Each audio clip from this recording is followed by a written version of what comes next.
આજે હું તમારી સાથે શેર કરીશ પાલક દાળની રેસીપી। મારી રેસીપી તમને ગમતી હોય તો લાઈક, શેર અને સબસ્ક્રાઈબ કરજો। પાલક દાળ બનાવવા માટે આપણે 4 અલગ અલગ દાળ લીધી છે, જેમાં અડદની દાળ, મગની દાળ, તુવેરની દાળ અને મસૂરની દાળ લીધી છે। હવે તેને પાણીથી સારી રીતે સાફ કરીને અડધો કલાક માટે તેને રહેવા દઈશું। અડધો કલાક પછી તેને આપણે કુકરમાં લઈ લઈશું। તેમાં થોડું પાણી ઉમેરીશું અને સ્વાદ પ્રમાણે મીઠું એડ કરીશું અને ચપટી હળદર એડ કરીશું અને તેની 4 વિસલ વગાડી લઈશું। મેં અહીં 3 કપ જેટલી પાલક લીધી છે, જેમાં એકમાં આપણે ઝીણી સમારીને રાખીશું અને 2 કપ જેટલી આપણે તેને ક્રશ કરી લઈશું। જે 2 કપ જેટલી પાલક છે તેને આપણે પ્યુરી બનાવી લઈશું। તેમાં થોડું પાણી એડ કરીશું। આ રીતે પાલકની પ્યુરી રેડી છે। હવે એક વાસણમાં 2 ચમચી જેટલું તેલ અને 2 ચમચી જેટલું ઘી લઈશું। તેલ અને ઘી ગરમ થઈ જાય એટલે તેમાં આપણે રાઈ એડ કરીશું અને રાઈ કકડી જાય પછી તેમાં જીરું એડ કરીશું અને ચપટી હિંગ એડ કરીશું। હવે તેમાં મીઠા લીમડાના પાન એડ કરીશું અને કાશ્મીરી લાલ મરચું અને એક તમાલપત્ર એડ કરીશું। હવે તેમાં લીલું લસણ, સૂકું લસણ અને મરચાંની આ રીતે ક્રશ કરી લીધા છે, તો તેને પણ આપણે તેમાં એડ કરીશું અને તેને સાંતળી લઈશું।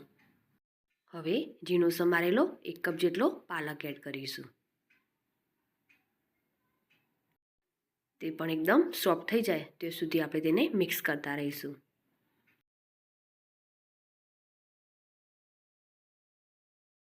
હવે થોડું મીઠું એડ કરીશું જેથી પાલક એકદમ સોફ્ટ થઈ જશે।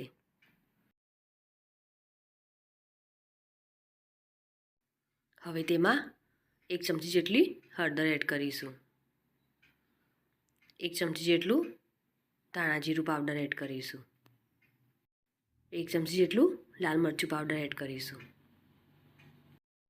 બધા જ મસાલાને સરસ રીતે મિક્સ કરી લઈશું।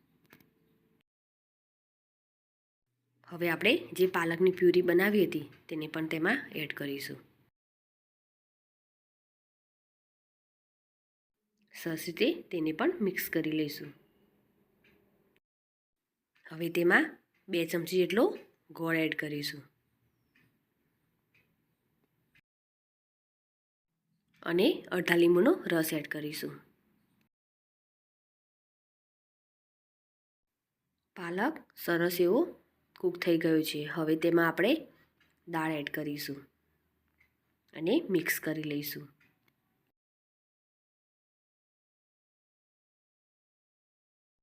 હવે તેને 5 મિનિટ માટે કૂક થવા દઈશું અને તેમાં 1 ચમચી જેટલો ગરમ મસાલો એડ કરીશું।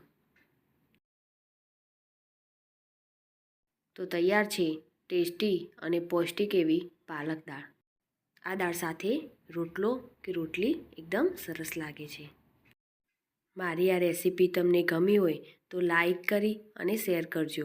સાથે જ મારી ચેનલ સબસ્ક્રાઈબ કરી બાજુ આપેલ બેલ આઇકોન પ્રેસ કરજો, જેથી નવી રેસીપીના અપડેટ તમને મળતા રહે।